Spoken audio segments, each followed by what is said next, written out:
সময় অন্যান্য বুজুর্গরা ছিলেন, এই ওয়াকিয়া হয়েছে মক্কা শরীফে। তো ওই বছর মক্কায় ওই বুজুর্গরা মক্কার হাতিব আছে না, হাতিব তো ছিলেন, যেটা এক্সট্রা জায়গাটা আছে না, হাতিব যে এক্সট্রা জায়গাটা যে মক্কার অংশ, তো সেখানে ওনারা দুজন বসেছিলেন। আর ওনার চোখে ঘুম ঘুম বা এসে গেছে। আর উনি দেখতেছিলেন দুইজন ফেরেশতা কথা বলতেছে, কইছে এই বছর কারো হজ কবুল হয় নাই। এই দুই বুজুর্গ তো আল্লাহর ওলি, এরা তো সবাই পেরেশান হয়ে গেল। একটু করে আরেক ফেরেশতা কইতেছে না আল্লাহ কবুল করছে, কিন্তু এই মক্কার যত হাজী আছে তাদের উসিলা না। তাহলে কিভাবে হয়েছে? বলতেছে সিরিয়াতে এক ব্যক্তি যার হজের নিয়ত করছে কিন্তু সে হজে আসতে পারে নাই, তার দোয়ার কারণে আল্লাহ পাক এই বছর যত মানুষ হজে আসে সবার দোয়া কবুল করছে। তখন ওই হযরতরা দুইজনে দেখছে। এরপরে তারা কি হচ্ছে, সিরিয়ার ওই লোকের নাম লইয়া ওই অঞ্চলে চলে গেছে, কষ্ট করে আসছে। ভাই এমন কি আমল তোমরা করলা, তুমি করলা, যে তোমার উসিলায় আল্লাহ পাক এত বড় মক্কার এত মানুষ, আমাদের মতো আমরা কম গুনাহগার, অত বড় আল্লাহর ওলি, কত বড় আল্লাহর ওলি, আমাদেরকে আল্লাহ কবুল করে না, তোমার উসিলায় আল্লাহ পাক হজ কবুল করছে। এখন আসার পরে জিজ্ঞাসা করছে, ভাই এমন কি আমল করছো? বলতেছে আমি আমার ঘরের পাশে খুব সুন্দর মানে খুশবুদার মানে রান্না করা মাংসের আওয়াজ পাইছে, আমার ছেলে মাংস খাওয়ার জন্য কান্নাকাটি করছে। তো তখন আমি যখন আমার ফ্যামিলিকে পাঠাইছি বা মাংস আনার জন্য যাওয়া হয়েছে, ওই ঘরে যে যিনি রান্না করছেন ওই ভদ্র মহিলা বলছেন এই মাংস আপনারা খাইতে পারবে না, এই মাংস কি আপনাদের জন্য কোন রকমের হালাল নয়, এটা আমাদের জন্য হালাল, আপনাদের জন্য হালাল নয়। তখন তিনি জানতেছেন তার বিবি সাহেবের মাধ্যমে, ওকার মধ্যে আছে যে এটা কেন আমরা খাইতে পারবো না? তো বলতেছে আমার ছোট ছোট বাচ্চা আজকে অনেক দিন যাবত তারা না খাই আছে, তাদের আব্বা নাই, তাদের আব্বা কি না এতিম বাচ্চা, আমরা কোনোভাবে খানা ব্যবস্থা করতে পারি নাই।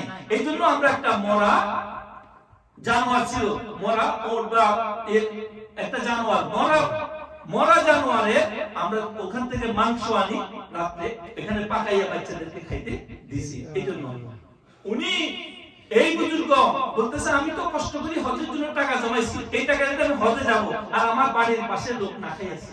আল্লাহ আমার এই মক্কা যাওয়ার কি গুরুত্ব আছে, আমার বাড়ির পাশে লোকই খাইতে পায় না। উনি সমস্ত টাকা নিয়ে হজের টাকা নিয়ে ওদেরকে দিয়া দিছে, বলছে তোমরা আগে সুন্দরভাবে বাচ্চাদেরকে নিয়ে খাওয়া দাওয়া করো। আর এই বুজুর্গের উসিলায় আল্লাহ পাক সেই বছর সমস্ত মানুষের হজ কবুল করছে।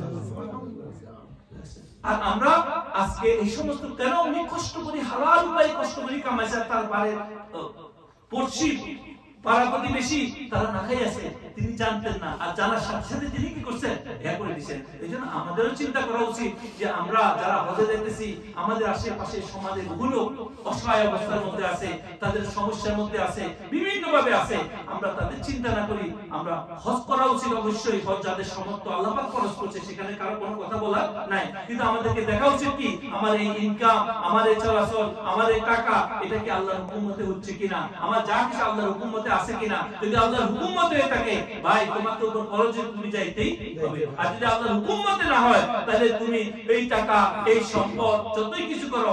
মালিক বিন দিনার রাহমাতুল্লাহ আলাইহির সময় অন্যান্য বুজুর্গরা ছিলেন, এই ওয়াকিয়া হয়েছে মক্কা শরীফে।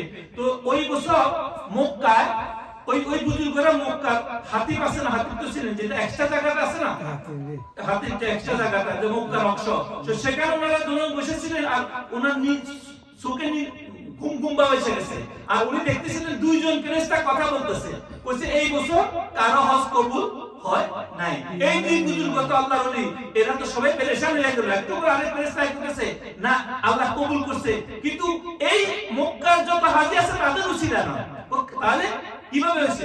বলতেছে সিরিয়াতে এক ব্যক্তি যার হজের নিয়ত করছে কিন্তু সে হজে আসতে পারে নাই, তার দোয়ার কারণে আল্লাহ পাক এই বছর যত মানুষ হজে আসে সবার দোয়া কবুল করছে। তখন ওই হযরতরা দুইজনে দেখছে। এরপরে তারা কি হচ্ছে, সিরিয়ার ওই লোকের নাম লইয়া ওই অঞ্চলে চলে গেছে, কষ্ট করে আসছে। ভাই এমন কি আমল তোমরা করলা, তুমি করলা, যে তোমার উসিলায় আল্লাহ পাক এত বড় মক্কার এত মানুষ, আমাদের মতো আমরা কম গুনাহগার, অত বড় আল্লাহর ওলি, কত বড় আল্লাহর ওলি, আমাদেরকে আল্লাহ কবুল করে না, তোমার উসিলায় আল্লাহ পাক হজ কবুল করছে। এখন আসার পরে জিজ্ঞাসা করছে, ভাই এমন কি আমল করছো? বলতেছে আমি আমার ঘরের পাশে খুব সুন্দর মানে খুশবুদার মানে রান্না করা মাংসের আওয়াজ পাইছে। আমার ছেলে মাংস খাওয়ার জন্য কান্নাকাটি করছে।